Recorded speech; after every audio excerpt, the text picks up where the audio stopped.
이 새벽에 온라인으로 예배를 드리시는 모든 성도님들 환영하고 축복합니다. 제가 기도하고 말씀 나누도록 하겠습니다. 사랑과 은혜가 풍성하신 하나님 아버지, 오늘도 이 귀한 아침의 시간에 주님을 만날 수 있도록 인도하여 주심을 감사드립니다. 주님, 이 시간 저희들이 주님께만 집중할 수 있도록 인도하여 주시기를 원합니다. 다른 모든 생각 내려놓고 주님을 만나는 데에만 힘쓸 수 있도록 인도하여 주시옵소서. 저희들의 마음이, 저희들의 시선이 늘 주의 보좌를 향하기 원합니다. 주님께서 저희들을 이곳으로 불러주셨사오니 부르신 곳에서 주님께 합당한 영광을 올릴 수 있도록 저희들과 함께하여 주시옵소서.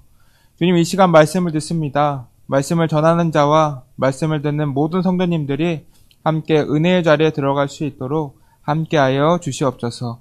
이 모든 말씀 살아계신 예수님의 이름으로 기도드립니다. 아멘. 오늘 우리에게 주신 하나님의 말씀 마태복음 5장 13절부터 16절까지의 말씀입니다.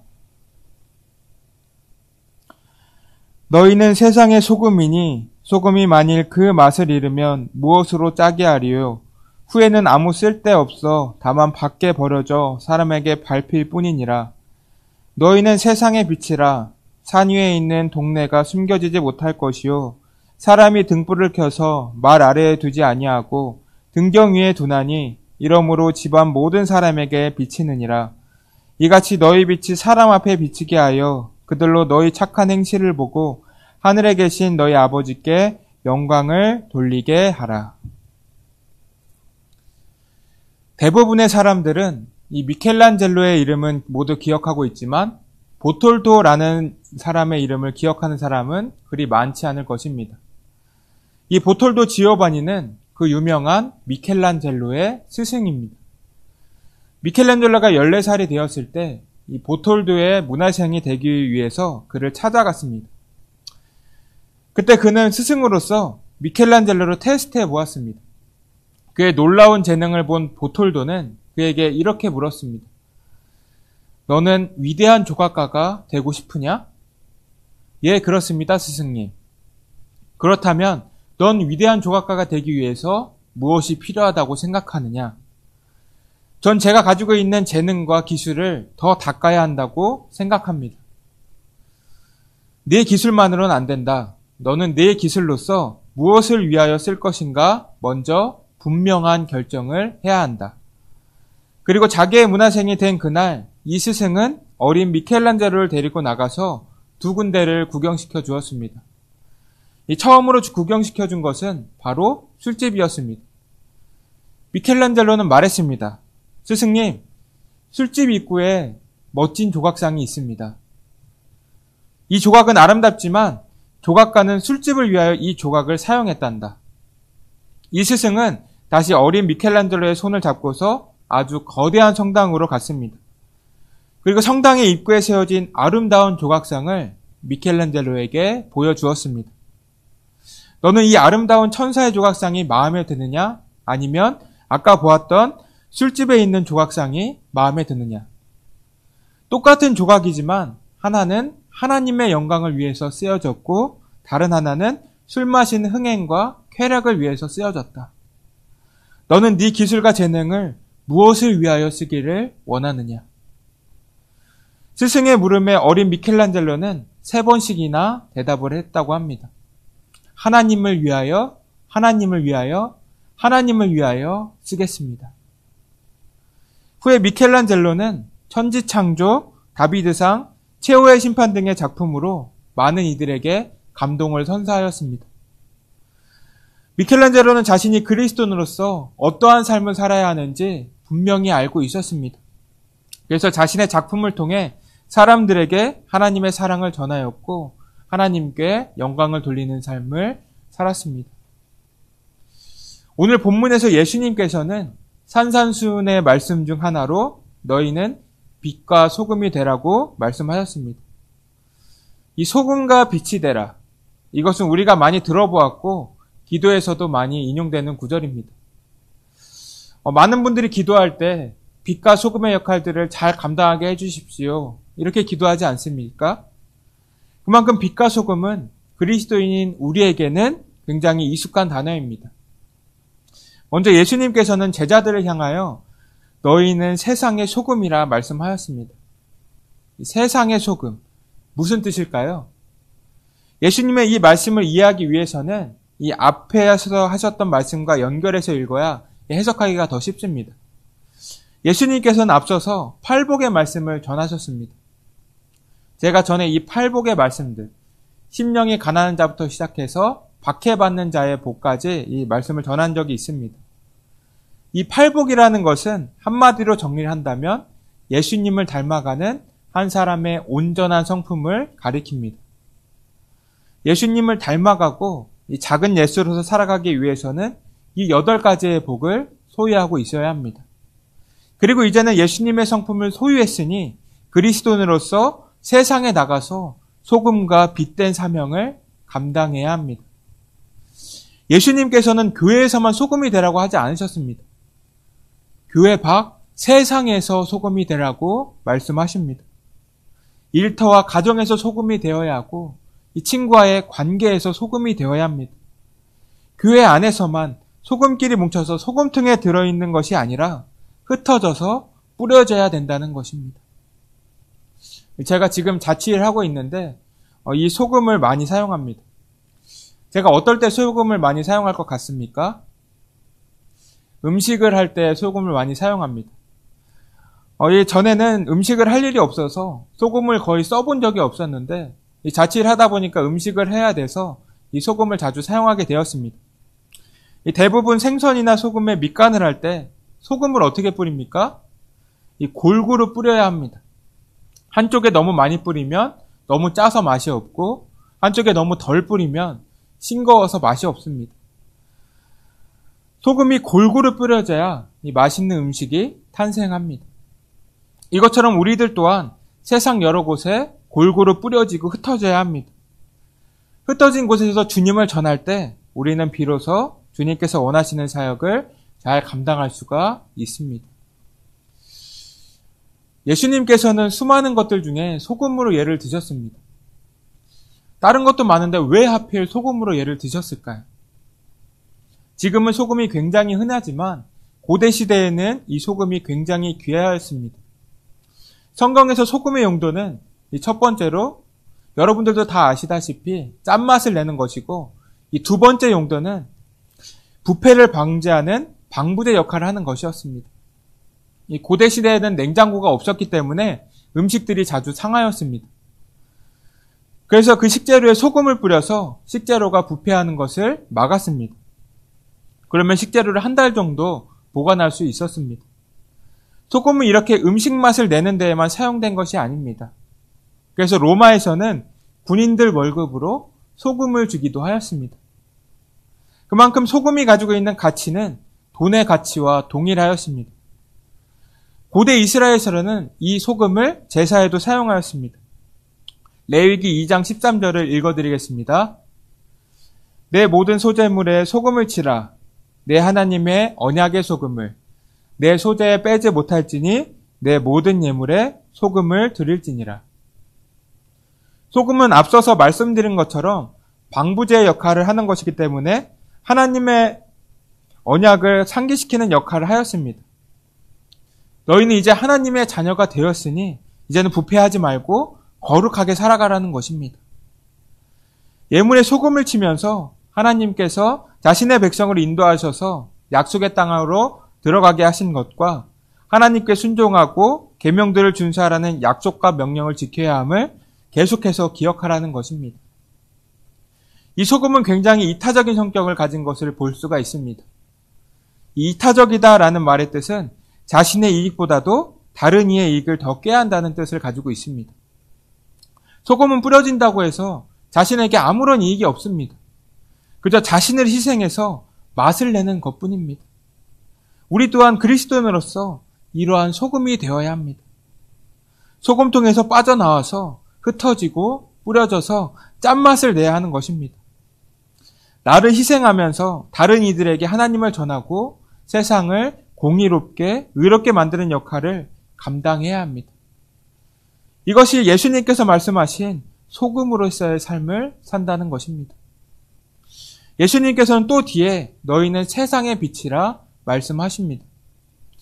요한복음 1장 9절에서 12절을 보시면 사도 요한은 예수님을 빛으로 표현하였습니다. 예수님은 세상의 어두운 부분을 밝히시는 빛이십니다. 빛으로 세상에 오셨습니다. 죄가 없으시기 때문에 빛이 되실 수 있으신 것입니다. 그런데 이러한 예수님께서 너희들이 세상의 빛이라고 말씀하십니다. 우리는 사실 빛이 될 수 없는 존재입니다. 예수님을 향한 믿음이 부족할 뿐만이 아니라 우리의 마음은 세상의 죄로 가득하기 때문입니다. 예수님의 제자들 또한 예수님께서 십자가를 지실 때 모두 흩어지고 도망쳤습니다. 예수님과 같이 동고동락을 했지만 이들은 마지막 순간에 예수님을 배신하였습니다.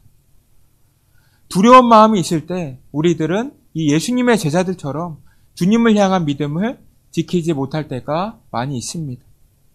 그렇게 우리들 스스로 생각하기에도 우리는 빛이 될 수 없는 존재들일 것입니다. 그럼에도 예수님께서는 너희는 세상의 빛이라 말씀하셨습니다. 때로는 넘어지고 어려움을 당하고 시험을 당할지라도 너희는 하나님의 자녀이고 어두움을 밝히는 존재라는 것을 말씀하시는 것입니다. 예수님께서는 5장 16절에 이렇게 말씀하십니다. 이같이 너희 빛이 사람 앞에 비치게 하여 그들로 너희 착한 행실을 보고 하늘에 계신 너희 아버지께 영광을 돌리게 하라. 독일의 신학자 디트리 보네퍼는 이렇게 말합니다. 보이지 않는 곳으로 도피하는 것은 부르심의 거부입니다. 보이지 않게 숨으려는 예수의 공동체는 예수님을 따르는 것이 아닙니다.